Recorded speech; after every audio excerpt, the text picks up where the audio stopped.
I'm back, and this video is going to be a little bit less serious than the sobriety one that I did less. And it's also kind of video that I've been planning to do for a while, just to start doing some movie reviews. The biggest reason for this is that I tried to record myself doing a reaction to something like several months ago, and I realized I don't react too much. I'm kind of stoic, stone-faced, enjoying the film. Excellent. So I wanted to start with one, Electric Dreams from 1984, so not the Amazon series. This one is actually starring an actor named Lenny Von Dohlen as the character Miles, as well as Virginia Madsen, who plays Madeline. It's directed by somebody named Steve Barron, I'm not familiar with, but he was a music video director. Remember those music videos? Oh, MTV, what did you do? Anyways, it's also written by somebody named Rusty Lemarand, who I'm not very familiar with. The only thing I was able to dig up that I was familiar with was Captain EO. He was one of the writers for that. So this is definitely a flashback or a throwback here. Now, I'd seen this movie possibly in the theaters back when it first came out. More than likely, I was probably on home video. Home video was really exploding because of VHS rentals as well as cable TV becoming more and more common. So it's likely in one of those formats. But I remember liking it, thinking it was a fun movie and all. And I believe that the last time I watched this, though, was probably about 5 or 6 years ago. Somehow this movie came to mind recently. I'm not sure exactly how. I believe I was listening to the radio and I heard some song with some synthesizer that kind of reminded me of some of the 80s music in general, where they seemed to throw in synthesizer wherever they could. So kind of popped back into my head and made a decision to just go ahead and track it down and give it a viewing, since it had been 5 or 6 years. Now, when I say 5 or 6 years ago, a lot of this movie I didn't remember. There were some key scenes that I did, but a lot of it I didn't remember. I think some of this may have been that years ago when I had it on, I might have been on my phone, seeing what the actors had been in, or on social media. I also could have been drinking at the time. I just saw my previous video, I went sober, but years ago, I would sometimes just kick back with a bottle of wine and watch a couple of movies. So this one may have been on the back end of that night, one of like maybe second or third movie I'd watched. Maybe it was late, maybe I was drinking, maybe I was on social media. I forgot a lot about this movie. So with just the major scenes kind of in my head, let me just say what this movie's about. So it's about a guy who is trying to get some better control over his life. He's an architect who's working on an important project.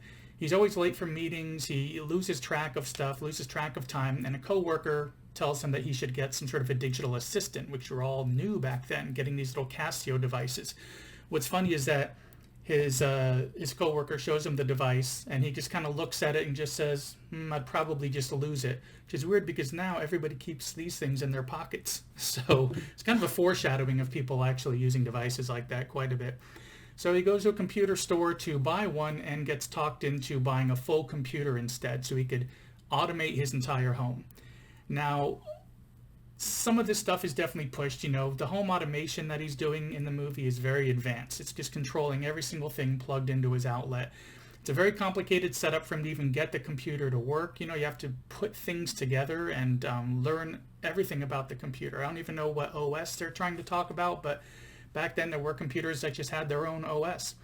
So, he's working on getting everything set up. It's automating different tasks. Some of it's not working right. And then while he's trying to download information from his boss's computer in the office so he can work at home, the system overheats. It just starts getting too much data and starts overheating, getting hotter and hotter, and then he just dumps a bunch of champagne on it to put it out, which probably isn't very good for electronics. In fact, they really aren't very good, because something happens when everything spills that kind of messes with how the computer works in a very magical way. It was the 80s. Every computer was magical. And the computer becomes sentient. So now it's not only able to talk through the speakers that he has with a synthesized voice, which is very rare to even have access to that back then. It also is able to use his microphone so he can do voice activation for everything and just tell the computer what he wants to do. So he's having full-on conversations with this thing. Now, where Virginia Madsen comes into this is that she plays the next-door neighbor Madeline, who just moved in. And he and Madeline are starting this relationship. They're starting to fall in love while he's also, working at home, and his computer is overhearing things, and the computer starts becoming interested in love, what love is, what feeling is. and starts becoming interested in Madison and falling in love with her as well. So I don't want to go into too much more detail because I want to avoid some spoilers, and the main reason why I want to avoid those spoilers is that I really think this is a movie you should check out. It's really fun. It's not perfect, but it's a great 80s throwback movie. It's pretty tight, like hour and 40 minutes, and it moves along at a really good pace, and it has a good soundtrack. It's got Culture Club on there. It's got Jeff Lynne, and I know that because I'd forgotten about this. Yes, years ago, I came across the soundtrack on vinyl at a flea market for about $2. So it's got a couple little stickers on it. It's a little bit dinged up on the back here. But other than that, the way it plays, everything sounds really great. It's strange that a vinyl soundtrack for such an obscure movie from, 37 years ago was able to be found. Not just that it survived, but that it was somehow in a flea market in Florida. Needless to say, I really wanted to pick it up, and it's great. It's a really good listen. So yeah, a lot of things happen in a movie where he has to kind of deal with this computer that's now able to go out onto, not really the internet, but just using the phone line to get out there and mess with the guy's life as he's trying to, as the computer, already calling it he because it's sentient, as the computer is trying to learn more about feelings and love and is falling in love with Madeline. He's starting to make Miles, the lead character, starting to make his life hell in a way in the real world. Very far-fetched. But some of these things have come true. You can do voice activation. So many people have things like Alexa or Siri, or, come on, nobody's really using Cortana. And it can also, just the fact that there's this level of connectivity that wasn't around back then, that you can plug in a computer, get out to the internet, and do just about anything. It's a little bit of a foreshadowing on some of that. Anyways, the movie's definitely worth checking out. It can be cheesy and dated in some areas, but it's a nice change of pace to sit down and watch it, and you can watch it on YouTube. I'll put a link to it in the description. It's not from my channel, but I found a channel that had the entire movie up there. No copyright strikes, evidently, and I couldn't find it anywhere else to watch. I used the Just Watch app to sometimes see what's available out there and where. This didn't even have a listing for it. So I don't know if the rights fell away and no company really owns this, and so it's not available, and maybe that's why this person was able to post the whole movie without a strike, but it's an easy one to check out then. It's right here on YouTube. Anyways, as for the rating for this, taking into account how cheesy it can be at times and how dated it can be, which will bring that score down, along with the nostalgia factor. When you have fond memories of watching a movie when you were younger or a certain situation, that might bring that score up. I'd probably even this out as maybe 17 out of 24 stars. No, I'm kidding about that. That's not how I grade things. I'd say it's like a solid 3 out of 5. Maybe bump it a little bit higher if you really have an affinity for 80s movies and 80s music. So that is my quick review. Definitely go check this out. I hope you enjoy it, and I hope you enjoyed this video. As everybody says on YouTube, like and subscribe, hit the bell, all that kind of stuff. I just started this channel only a few years ago. I guess I should say I only started actively using it within the last year, trying to put more content up. So if you like this and want to see more, definitely give it that like, share it with other people. Maybe my channel will get some more exposure, and it'll, light a fire under my ass to actually make more videos instead of doing once in a blue moon. Anyways, I hope you enjoyed this, and see you in the next review. Greetings and salutations again. I'm back with another movie review. This time I have Gleaming the Cube for my retro review from the late 1980s. I believe this was 1989. It's a skateboarding film, in a way, starring Christian Slater. Some of the reasons why I chose to check this out again after several decades is because while it does have a small cult following, likely either from Christian Slater fans or people who are into skateboarding or are currently into skateboarding, it's another one that I don't really hear much about. So, and of course, when it first came out, I was kind of a fan of both of those groups. I skated a bit growing up. Was a big fan of Legend of Billie Jean when that came out on cable, and of course Christian Slater, was in that, and he was really starting to pop. He was doing several movies a year back then. Heathers came out around this time, as well as a few others just within that same year, just one after another. It was just a real rising star at the time. It was a very busy year for him. So I think the reason why this came to mind recently was that I saw an interview with Tony Hawk on this GQ Sports YouTube channel. And he was breaking down some of the, different skating scenes in movies that he worked on or movies that, he'd seen, and he brought up Gleaming the Cube. And, I'll put a link to that in the description. It was actually a pretty interesting little interview with him, and I'll cue it up to the points where he was talking specifically about Gleaming the Cube. But anyways, this brought up memories of the film, and I decided to see if there's a way I could find it available anywhere and, find out what happened to it, if anybody even remembers this movie. Well, like I said, it still does have a bit of a following, but I did track down a copy that was a bit difficult to get my hands on. And as of the time of this video, it's also available on YouTube, but the video quality is extremely poor. I think it's like 240p. It's just really low resolution, so, watch at your own risk. Anyways, here I am. I haven't even said what the film is about yet or who's in it, except just to say that Christian Slater's in it and there's some skateboarding and has skaters in it. But it really isn't a skateboarding film. A quick synopsis I dug up simply describes it as: a young avid skateboarder uncovers a government conspiracy while investigating his adoptive brother's mysterious death. So, it is much more of a drama and a mystery than anything else. This mystery and drama, just happens to have some skateboarding in it, as Christian Slater's character skates as a hobby and as a way for him to kind of unwind, and relax a bit if he has any stress going on. But they do a really good job of mixing those themes together, to really stick to what the movie's about, which is, about his brother having passed away, and it's ruled as a suicide. But working in the skating where it doesn't feel like it's just tacked on. It's just one of the things that the character is into. So, with that mix, they do a good job of also bringing in a little bit of comedy here and there, mainly from Christian Slater's character and a bit from his, skater friends and everything. So as for the rest of the story, the mystery side of it unfolds in a really nice way where Christian Slater's character doesn't believe that his, brother has died by suicide. He had too much going for him. He's very smart. He was doing well at his part-time job and everything. So he decides to investigate it and very quickly starts to uncover that something else was going on. It doesn't take too long beating around the bush on it. And, it reveals these interesting findings, and basically he gets caught up to a point where he has to go to the police officer who had initially found his brother's body and try to get him on board with this, saying, look, something isn't right here. So I really like that the story comes across as much more realistic in that instead of the main character just keeping all this to himself and somehow this skateboarder just master investigator and he's able to figure everything out.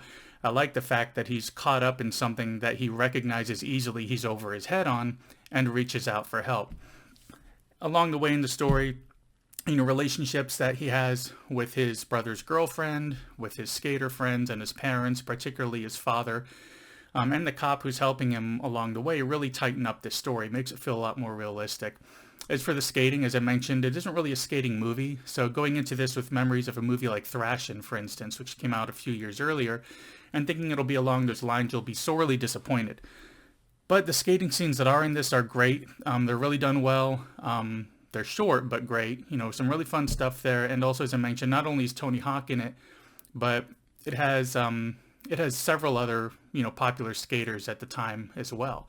And Tony Hawk's character actually has lines, so it's interesting to see him come into it as part of this group of skaters, and then to also, if you were into skating at the time, either recognizing the faces or as the credits come up, recognizing the names of all of these really famous skaters that came in to play these roles and kind of consult on the skating and the stunts within the movie.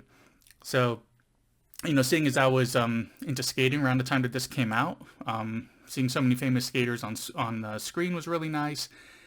And it has other cool stuff. He's got this metal skateboard at one point in it, which is highly impractical, but just looks really cool. And Tony Hawk even plays chicken with a Pizza Hut truck, for crying out loud. It's worth checking out just for that weird stuff thrown in there.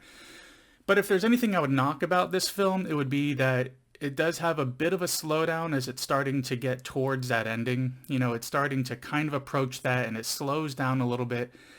And then once it gets to that ending, the climax wraps up really quickly. You're going into that climax and boom, it's over. And everything's wrapped up fine, but it just felt a little bit quick. So I think, as I've mentioned with other movies, sometimes maybe a re-edit could help it. This movie wasn't too long. It was about an hour and 45 minutes, but they probably could have trimmed off about 10 minutes and, sped up things a little bit differently, made that ending not feel like that's where everything was cut, cut a little bit more. I don't know. I mean, what do I really know about editing? All I do is edit videos of me sitting here talking about movies in my bedroom. Anyways, so my rating for this, I would give it a C, a mid-range one for those interested in Christian Slater movies or skateboarding, maybe a C- for those who just want to check out an old 80s film and see how it is. So nice mid-range, worth checking out if you can find a copy of it. And yeah, that's about all I have for this one. So as usual, be sure to do the like and subscribe, share these videos, and I'll continue making them. Hopefully I'll have a couple more up along the way, and see you in the next video.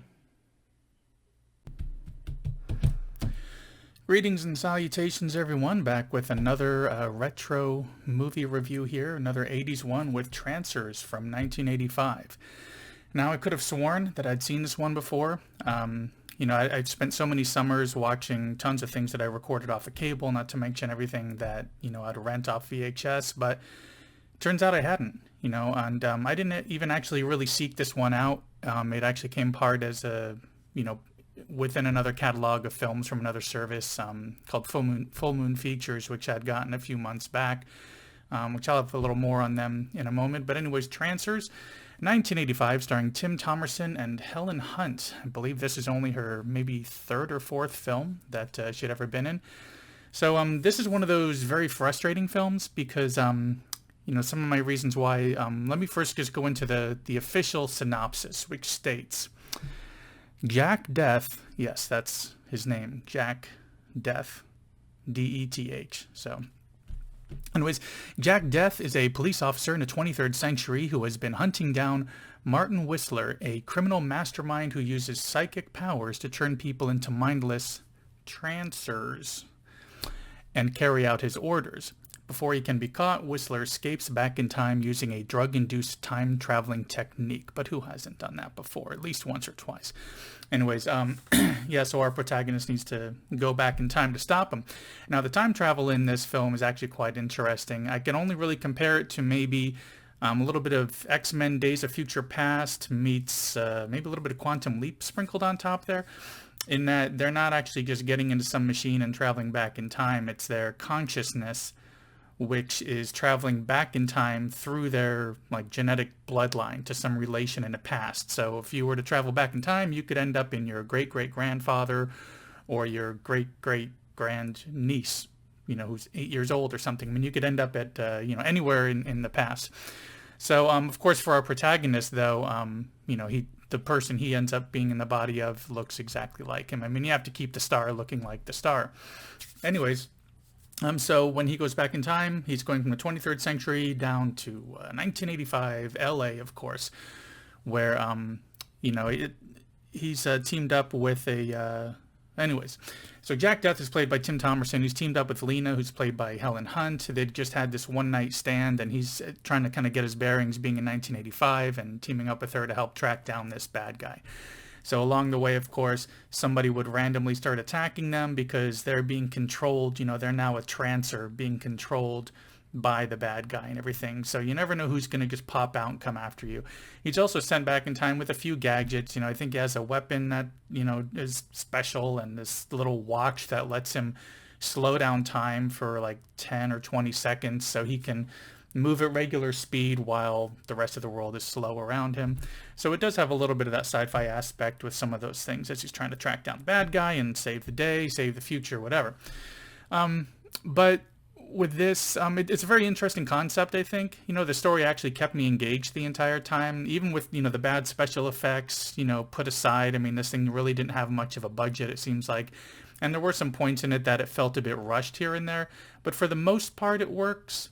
But just for the most part, not in every part. See, the very frustrating thing about this film is that while, the acting is fine, and not just for the material that they had. I mean, everybody does a, decent job in general. And the story's interesting. It really pulled me in. I was in, as I said, it pulled me in. I was engaged, and this time travel concept I found to be unique as well. And, I actually, enjoyed it for the most part. it's just, and I would like to see more of these films. As I'm watching the first one, I'm thinking, this concept is good. They could do several films. More on that in a moment. But that frustration comes from the fact that this honestly, to me, feels like a first draft screenplay that's just been put on film. Like they had an idea, like a pitch, and they said, hey, we have this idea. And they said, okay, just go, make it. So it doesn't feel fully fleshed out or anything. And while they're kind of trying to take the viewer on this journey in their story, it feels more like you're being pulled along and maybe stumbling through the adventure. So you might be enjoying certain aspects of it, but also feel like they didn't really finish this. Now, as I mentioned, there are sequels to this. In total, I believe there's 6 of these films. I made it through 4 of them so far, because originally I was going to do a review of just the entire series and have like a quick, minute or so for each one of the films to just see how they progressed along the way. Because while I was dimly aware that Trancers had come out in the 80s, I'd never kept up with them or seen them. So I was surprised to find out that there's 6 of them. But by the time they got to the 4th one, they'd just been phoning it in so much it was ridiculous. It really seemed like they had some other screenplay, some other characters, and they just plugged in Jack Death and said, well, let's just turn this into a Trancers story. And it really didn't work. It was really painful to get through it. But anyways, before I get into the actual rating for this, let me just also tell you how I came across it, and that was from Full Moon Features. I've been seeing tons of ads for this on Facebook. So they had this special where for $60 you could get an entire year subscription, and you would get the 12-disc Blu-ray set of Puppet Master.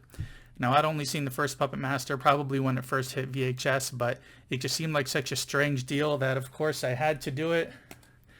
And now I look like I'm the super fan of Puppet Master, which I'm not, but this is in my collection now. 12 of those movies. 12. And I use the term movie very loosely on that.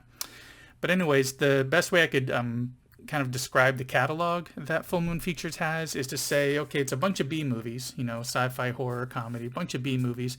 I'd actually call them C movies in a way, with a little bit of that Skinamax softcore porn thrown on top of it. It's a very strange catalog, but I figured there were a few films in there I was curious about, ones that I wanted to revisit or ones from way back that I never got around to seeing the first time, so I gave it a shot. Sometimes you just want to watch something stupid anyways. So, got the service queued up, scanners, and like I said, for the most part I enjoyed it. It just felt like it, isn't necessarily a good movie. It is watchable. They do have some really good concepts in here.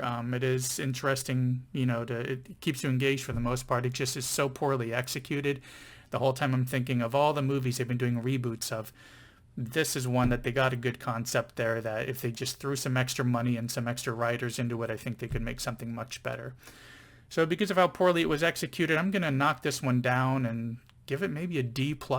In that it's a bad movie. You don't need to avoid it, but if you want something kind of dumb to watch, but is still entertaining enough to want to see how it ends, queue it up. You could either get it on Full Moon Features. I think they have some different deal right now where you can get other, Blu-rays from their, from the catalog, so you don't have to get stuck with just all these Puppet Master ones. But, it's also a short film. It's about 76 minutes long. But really for this film and that review, that's about as good as it gets. Wink. It's like Helen Hunt thing there. Anyways, that's about all I got for this one. I hope you enjoyed this review. Give Trancers a viewing if you're curious about it. And that's about all I got. Be sure to do the whole like and subscribe and share, and get some more content out there. And I'll see you in the next video. See you later. Hello everybody, I'm back with another movie review just out of nowhere because of a new release that came out. Not a new movie, but just a release for one that hadn't been available for a while. This is for Near Dark from 1987. So this was written and directed by none other than Catherine Bigelow, who would later be known for such films as Point Break and Strange Days, which I highly recommend. Strange Days. It has Voldemort and T'Challa's mother in it.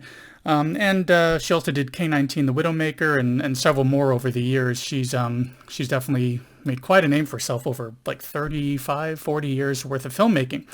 This is starring Adrian Padzar, who you may know from Heroes and Agents of S.H.I.E.L.D., as well as like half the cast of Aliens is in this. We have Jeanette Goldstein and Lance Henriksen. And it even has the man, the myth, the legend himself, not to be confused with Pullman. Yes, Bill Paxton. Yep, it has Hicks from Aliens in it. Hudson, sir. He's Hicks. Even in fiction, people get his name mixed up. But yeah, he serves for much of the comedy that kind of creeps into the story here and there. So on to my usual, official synopsis states. A small-town farmer's son reluctantly joins a traveling group of vampires as he's bitten by a beautiful drifter. Okay, that's a synopsis. I mean, that's what it has on IMDb, but I think I could probably formulate a better one. But for now, I'm just going to give some more detail. So yes, it's a farmer's son. Farmer played by Tim Thomerson, who was just in one of my previous reviews for Trancers. And, be sure to check out that review, that cinematic masterpiece that it is.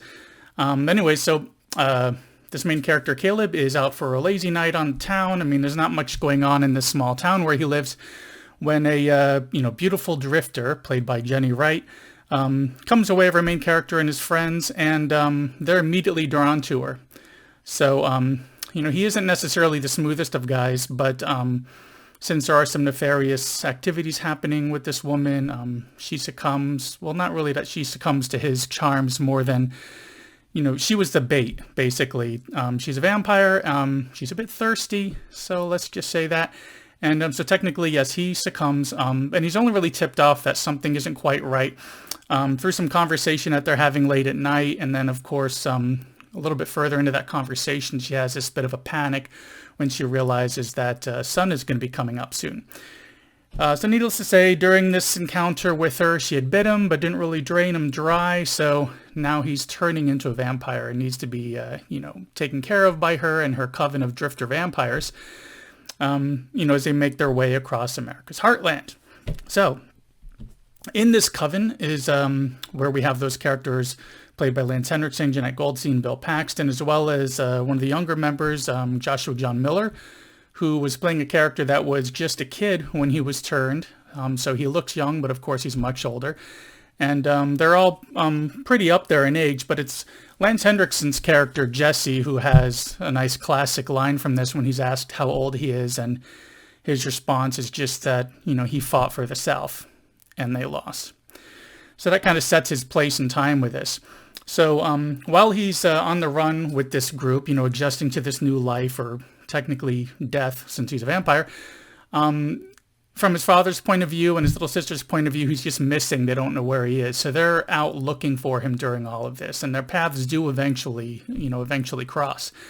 And of course, on this run, we have some great violence and action, a little dash of humor on top, while he works his way through either going to be on the run with them and just part of this coven, or if he's going to find a way to try to come back home and maybe see if there's a way to be cured from this vampirism. But yeah, I guess maybe I'm not able to write a better synopsis because I just kind of ran on and on just then. But anyway, some overall thoughts about the film: the visuals, the way that they light their nighttime shots, as well as bringing in dawn, day, and dusk. It really helps to give a sense of urgency for the vampires, as well as, sense of safety for the humans in it, knowing that they'll be safe during those daylight hours. So it really helps with kind of as they transition through time, throughout, the days or weeks that this takes place. The acting, everybody does a great job. Everything's fine, whether it's a seasoned professional who's been in the business a long time or some of the younger cast members or ones that are just, less experienced. The soundtrack, it's Tangerine Dream. So I don't really know what else to say about that. I mean, think of Legend, 3 O'Clock High, Risky Business, this droning synthesizer sound that's kind of guiding you along in this film and tying it together really well. The pace moves a little bit slow, especially at the beginning as the mystery's unfolding about who this woman is and what did she do to him and what's his vampire stuff happening. So it's not really slow, but it does have a little bit of a slow burn for that first 15 minutes. And then it works in well at, it just doesn't rush anything after that. Now, the vampire lore in this is always something I find interesting in any vampire film, is what vampire rules are they going to follow, and are they going to make up any new ones for this? Out of those rules, are some things going to be more extreme than the others? So, because they don't all follow the same rules. But this one has some of the usual stuff. If you get staked in the heart, it'll probably kill them. But, being bitten and turned into one, sunlight burning them, aging either very slow or not really aging at all. But this one also has this idea of treating vampirism kind of like a virus, like a blood disease, which you might be able to be, cured from if you're not able to adjust to. So it's interesting. One of the things that I liked about their use of sunlight in this is that it's not quite as severely dangerous and borderline instant death as I've seen in some other vampire films. So, if this one, in this one, if you're a vampire and you go into the sunlight, you're going to get hot, you're going to start smoke, you're going to burn, and you'll blow up. It's quickly, but not that quickly. It's not going to happen in the course of like a few seconds. It might take a minute or two for things to really go to town on you. So think, you can run outside with like a coat over your head and you'll be smoking and catching on fire, but you can rush from one place to another if there was an emergency. So think closer to a Buffy the Vampire Slayer kind of reaction to sunlight. Less, more of that, less of like the Anne Rice or From Dusk Till Dawn kind of instant death from sunlight. But for the overall feel of this, it's another one that I kind of referred to as like a late night film.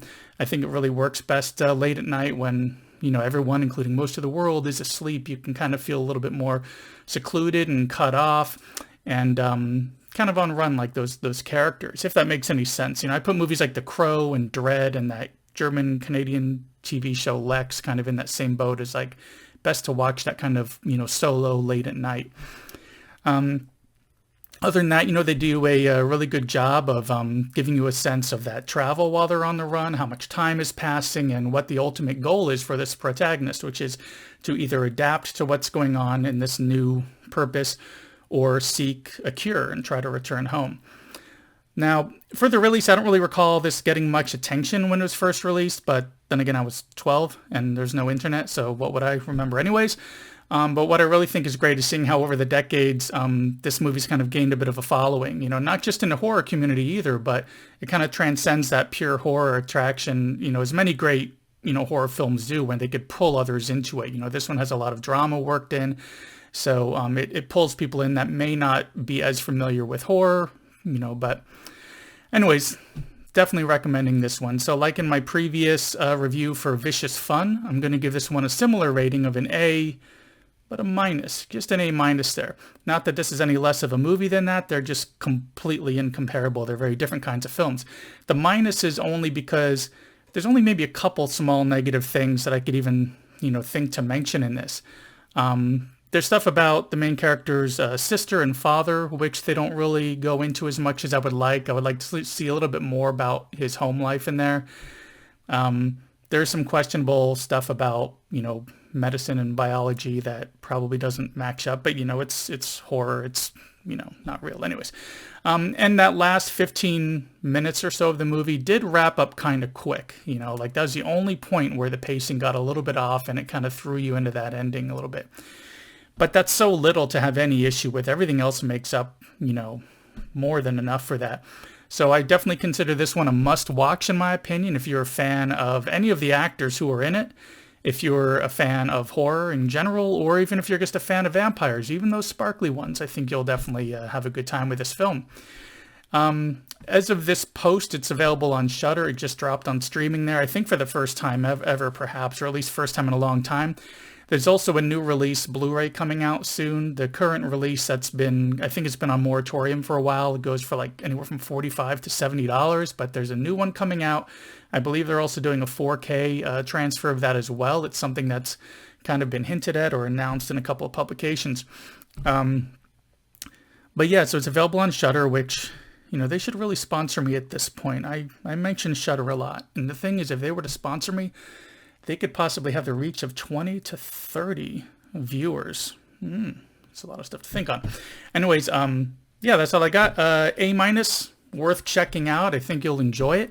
And as usual, be sure to like and subscribe and share this wherever you can and all that fun stuff. Also check the description in this video because I'm going to put some other information in there and some other links that you may find useful. Anyways, thanks for watching and I'll see you in the next one.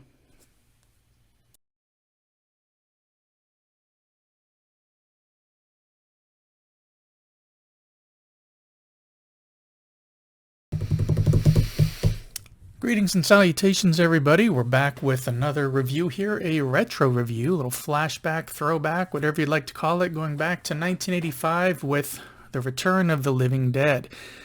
I have to admit, though, I kind of messed up a little bit when I was going to try to check this one out. I think of the word return, and I always think of that as a sequel. So initially I'd queued up Return of the Living Dead Part 2. Got about 10 minutes in before I realized, I don't remember any of this. Where's the dancing gang member? Who's that kid? Who are these guys? Isn't there supposed to be like a medical supply place? Or I just remembered none of it. And then I realized, yeah, that's a sequel, the one that I didn't like as much. So tracked down just the original Return of the Living Dead. And this movie is really dumb. Now, I mean that in the best way, though. And I've mentioned that kind of phrasing before. It's dumb, but I mean that in a good way. So first, per usual, let's just get into one of the, a synopsis that I could track down, which states, when two bumbling employees at a medical supply warehouse accidentally release a deadly gas into the air, the vapors cause the dead to rise again as zombies. Okay, yeah, I really need to go somewhere besides IMDb from now on for my synopsis, because it's always pretty light, doesn't really go into as much detail as I would like, so I'll put a little bit more detail without going into too much spoilers here. There might be a little bit, but it's an old movie. Should have seen it by now. Anyways, yes, two bumbling guys working at a medical supply place called Oneida Medical Supplies, to be exact. The old guy is training the the new young guy, and he's showing him around the place, explaining the ins and outs of this business. And they come across some old junk in storage, one item being a barrel with a zombie inside. Now, for them, they just see it as there's some spooky dead body inside this barrel that belonged to the U.S. government. But the container ruptures, lets out this gas into their faces. They get knocked out for a while. They wake back up. And some of the medical supplies, such as like bisected dogs and a corpse for medical school, start coming to life. So now they got the zombie issue because they can't kill this body. They got it all wrapped up and everything, but it's not dying. So they have to go next door to a mortician, have him swear to some secrecy here, and help them dispose of the corpse by burning it up. Which, of course, it burns it, releases all the smoke and gas from that burning into the air, goes up into the clouds, and now it's raining down into this cemetery. And now we have zombies, so good choice there. So before we move on, let's also mention the fact that this young kid that's being trained has some friends, that are out and about kind of trying to track him down. They're looking for something to do, so they decide to head over to meet up with him for when he gets off of work at this new job of his. Now, these are stereotypical 80s, film punk rocker kind of gang members, the stereotypical, except for the fact that one of them seems to have a thing for taking off all of her clothes and dancing around, which of course made for a very memorable scene or two, dancing on top of a grave, getting hit with this tainted rain stuff coming down and having to fend for herself while fully exposed and vulnerable as these zombies are breaking out of the ground. So there we are. A leak caused a problem. A resolution made things worse. Throw in the old man and young kid having been hit with that gas as well. They're kind of getting sicker and sicker, almost like becoming zombies. So we got the zombies and this big storm trapping everybody in this situation so they can't just easily get out of it. And they made a call to a number that was on the barrel, which, yes, I did actually dial it, and I think it's some sort of survey thing now. But anyways, yeah, there's a little number on there from the government saying, if you find this barrel, contact these people. It's important and dangerous and all that kind of stuff. So, looking back, I have a lot of fond memories of watching this movie. It may or may not have to, due in part to some of that gravetop dancing, but mainly I think it's because this one is so fun, and it's just this dumb 80s zombie fun. The jump scares work. The sense of being trapped is very well implemented. The characters are written well. They're written well enough for you to, kind of keep track of who's who and actually care if one of them gets killed. And the effects are absolutely great. All the physical effects that they were using back in the 80s for these zombies. So with those effects, we not only have this classic tar zombie, as some call it, just this really messy, gooey, creepy zombie whose image has lived on in a lot of merchandise. But also the zombie designs themselves and those kills in general work really well. And on top of all that, another reason why I think this really resonated with me is because of the humor. You can't take anything about this film too seriously. I feel like it's 70% humor and only 30% actually trying to be a scary horror film. And finally, they added or at least brought to attention a bit more into this zombie mythology and giving some details as to what's going on in the body as somebody dies and as they become zombified, I guess might be the term, as well as why the zombies want brains. Now, this isn't going overboard, like trying too hard to legitimize everything and make it too believable, but it's just giving enough of that extra depth that kind of makes a movie just a little bit more interesting than some of the other zombie movies. Now, the only critique I could even come up with would be similar to the one that I gave for The Call, which is the video I did before this, if you want to check that out, is that the ending seemed a little bit rushed and a little bit too simple. Now this is where I'm going to hold off a little bit on letting out any spoilers, but let's just say that by the time we get to the end, this movie seemed to follow a common 80s trope and use it to throw in this really quick ending that doesn't really feel, well earned. And it sets it up for having those sequels. I believe they made 2 follow-ups for this. But that really doesn't negatively affect this film that much at all, having that little rushed ending. I mean, after all, it's only the last 5 minutes that one may think, it's an alright ending. But everything else is so much fun that you just think, this is a lot of stupid, gory fun, and I enjoyed it. Fully endorse it. Let's try it at once. So anyways, my rating for this, I'm going to give it a solid B, just because the ending knocked down a little bit, but everything else was so much more fun than whatever that ending was that, I highly recommend this one. I think as of when this video is being made, it's currently available on HBO Max, so head on over and check it out. And speaking of checking out, thank you for checking out my video. Be sure to subscribe, like, comment, share this around, all that good stuff, and I'll see you in the next one.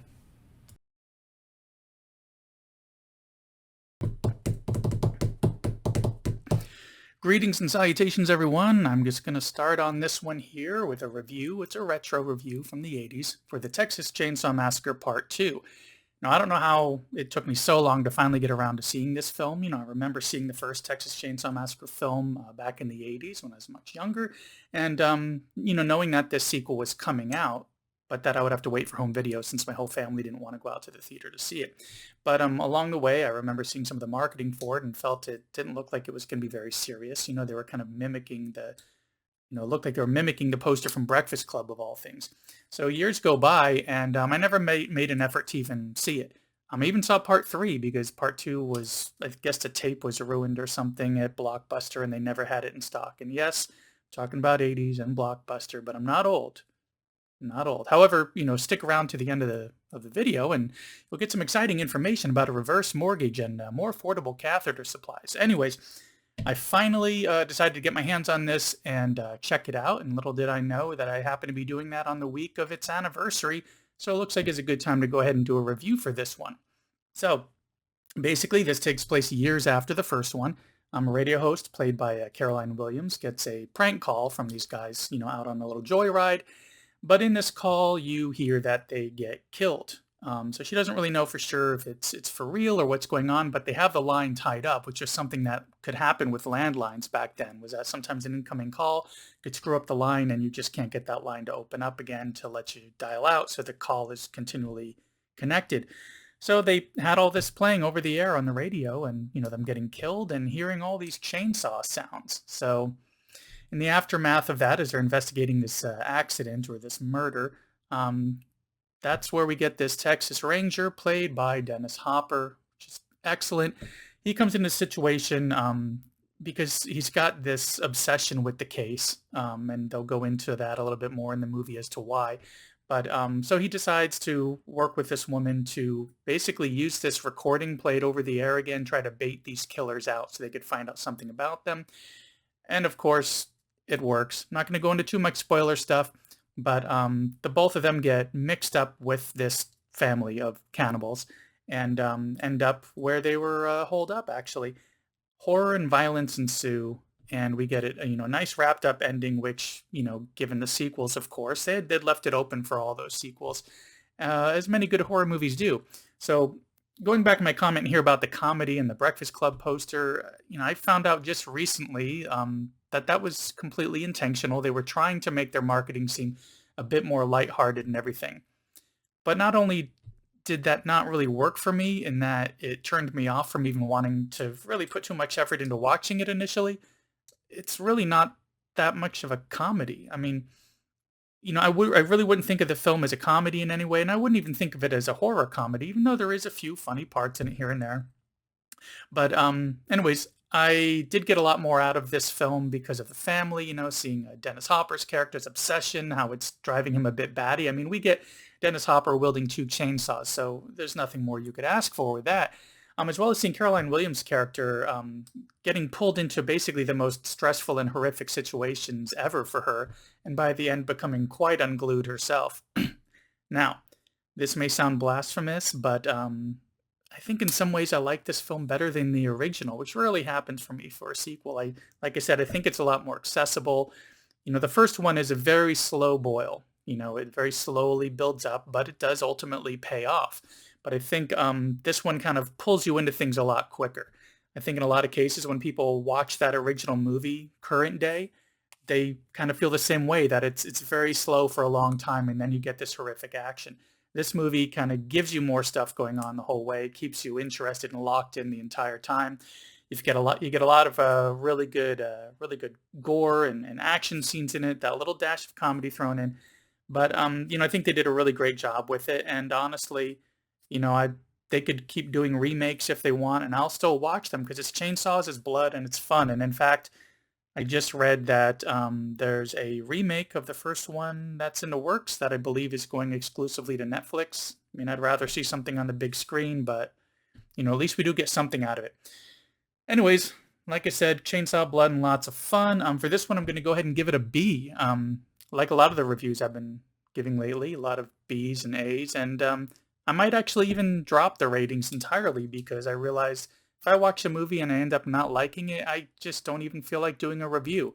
There may be people out there who like a 2.5 hour long zombie movie, and I don't, and more power to them. Have fun with your zombie movie, and I know people worked really hard on it. Or there may be something that's supposed to be a nice creepy horror movie, but the entire time I see that the characters have a way out of the situation that they're not taking, so I don't really care for it. Others may, and people work really hard on these, so why would I ever trash a film? I'd rather just talk about the ones that I like. Anyways, that's something for another vlog at some other time. Anyways, like I said, because I got pulled on a really crazy train of thought there. So anyways, before this video just runs on and on, I just wanted to say Texas Chainsaw Massacre Part 2 from 1986, giving it a B. It's a fun, gory time. I hope you enjoyed as much as I did. And speaking of hope, I also hope that you enjoyed this video, and do the whole like, comment, share, subscribe, hit that bell, all that fun YouTube stuff, and I will see you in the next video.